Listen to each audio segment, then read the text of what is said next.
G'day and welcome back to Project 300.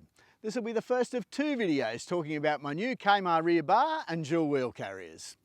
I normally do these intros before an install, but in this case I fitted the bar a couple of months ago now, just before I left on a 10,000k trip to the Canning stock route, which means I already know how the bar performs in some pretty torturous conditions.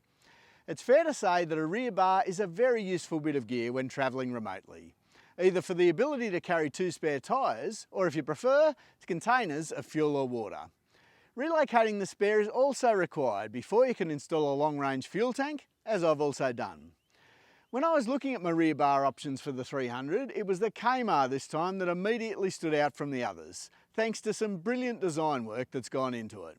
For a start, the bar comes in multiple parts, so if you damage part of it, no need to replace the whole bar, you can just replace that damaged section.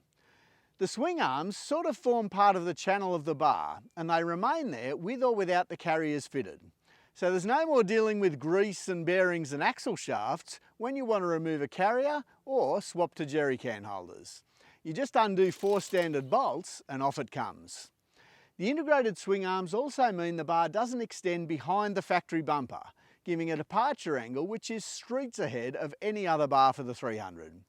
And speaking of departure angles, there's no more destroying trailer plugs off-road because Kaymar have placed them vertically right next to the hitch receiver, instead of being tacked onto the bottom of the bar where they get smashed off by the first rock. The reversing camera is relocated to be central and just above the tow bar, making for easy trailer connections. And the optional recovery points are well designed, easy to access and made from rounded material, so they're great for use with soft shackles.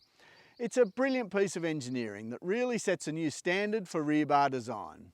Check out the Kaymar website for stockists and the Project 300 website for more info, plus a step-by-step installation video for the bar, along with plenty more information on LandCruiser 300 mods and maintenance. See you next time.